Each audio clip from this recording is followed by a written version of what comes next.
বাংলাদেশের অনেক নির্বাচনী আসনে তারা কিন্তু জোট করেছে। এই আসনে কিন্তু তাদের প্রতীক নাই। জোটের অন্য দলের প্রার্থীরা সেখানে প্রতিদ্বন্দ্বিতা করছে। সেখানে যেহেতু তাদের ওই প্রতীক নাই, ওই অঞ্চলের মুসলমানদের কি হবে জান্নাতে যাওয়ার ক্ষেত্রে? এই ফতোয়া তাদের দিতে হবে। একইভাবে পৃথিবীর অনেক মুসলিম দেশে যেখানে তাদের প্রতীক নাই, সৌদি আরবে কি হবে? সৌদি আরব মুসলমানদের ওরা জান্নাতে কিভাবে যাবে? কত বড় মিথ্যাচার করছে, মুনাফিকি করছে। আপনারা যদি একটু চিন্তা করেন তাহলে বুঝবেন। আমাদের মা বোনরা একটু সরল না, তাদেরকে অনেক আগে বিভ্রান্ত করার চেষ্টা করছে। শুধু তাই নয়, তারা নগদ এবং বিকাশের নাম্বার নিচ্ছে।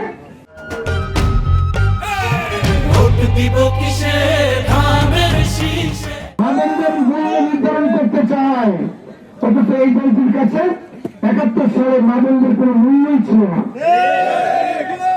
মাদকদের সম্মান কেন নিলামে উঠিয়েছিল?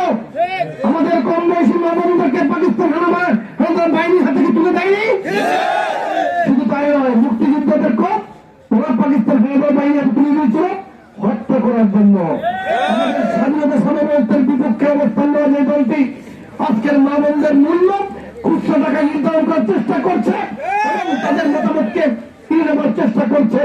ওদেরকে আমরা সাবধান করে দিতে চাই, তোমরা যদি মাদকদেরকে খুচরা টাকায় কিনতে চাও, তাদের ভোটাধিকার কিংবা তাদের মতামতকে যদি তোমরা খুচরা টাকায় কিনতে চাও, তোমাদের এই অপচেষ্টা সফল হবে না। আমাদের মাদকদের সম্মান কোনোভাবেই টাকার অঙ্কে কেনা সম্ভব নয়।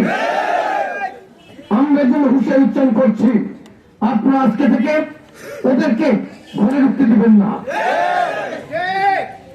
ওরা যে মিথ্যাচার করছে, আল্লাহ রাব্বুল আলামিন কোরআন নিশ্চয়ই একজন নাযিল করেনি যে আপনি হাতে ধরিয়ে দিয়ে কারোর কাছে প্রতিজ্ঞা নেবেন, কাউকে শপথ করাবেন তার প্রতীকে ভোট দেওয়ার জন্য। অথচ ইসলামে রয়েছে মহান রব্বুল আলামিনের নাম ছাড়া কারো নামে কিংবা কোন কিছু ছুঁয়ে প্রতিজ্ঞা করা যায় না। এটা কিন্তু ওরা জানে, জানার পরে এগুলো করছে। এটা হচ্ছে ওদের মুনাফিকি। আমরা গত 16 বছর ফেসিবাদের যাতে করে দুষ্ট হয়েছিলাম, আজকে বাংলাদেশের মানুষ এই মুনাফিকদের মিথ্যাচারে জর্জরিত হচ্ছে। আমরা বাংলাদেশের মানুষদেরকে এই মুনাফিকদের হাত থেকে মুক্ত করতে চাই।